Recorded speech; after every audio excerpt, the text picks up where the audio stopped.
حدیث مبارکہ کا مفہوم ہے خاوند جب بیوی کو دیکھ کے مسکراتا ہے اور بیوی خاوند کو دیکھ کے مسکراتی ہے، اللہ تعالیٰ ان دونوں کو دیکھ کے مسکراتا ہے۔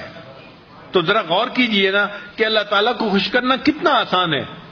خاوند جب بیوی کو دیکھ کے مسکراتا ہے اور بیوی خاوند کو دیکھ کے مسکراتی ہے، اللہ تعالیٰ ان دونوں کو دیکھ کے مسکراتا ہے۔ اور جنت میں جانا بھی بہت آسان ہے، ذرا سمجھنے کی بات ہے۔ غور کیجئے، حدیث مبارکہ میں ہے کہ جو عورت پاک دامنی کی زندگی گزارنے والی ہو اور فرائض پورے کرنے والی ہو اور اس حال میں مرے کہ اس کا خاوند اس سے خوش ہو، اللہ تعالیٰ اس کے لیے جنت کے دروازے کھول دیں گے، وہ بلا حساب سیدھی جنت میں جائے گی۔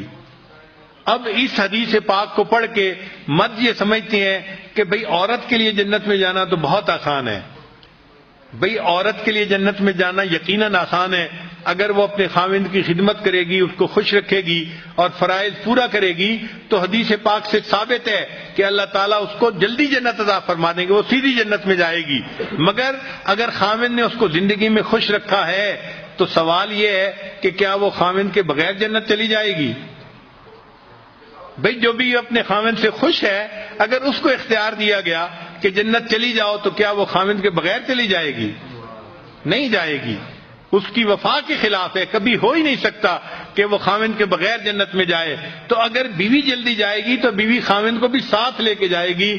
یہ جنت میں جانے کا سب سے آسان طریقہ ہے، خاوند بیوی کو خوش رکھے، بیوی خاوند کو خوش رکھے، اللہ تعالیٰ بیوی کو جلدی جنت عطا فرمائیں گے اور بیوی خاوند کے بغیر جنت میں نہیں جانا پسند کرے گی۔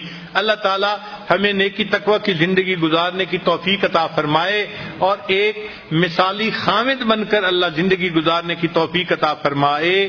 جو غلطیاں کوتاہیاں ہو گئی ہیں اپنی بیویوں سے معافی مانگ لینے میں کوئی حرج نہیں ہے، دنیا میں ان سے معافی مانگ کے خوش کر لیجئے اور ایک نئی زندگی محبتوں والی شروع کر دیجئے۔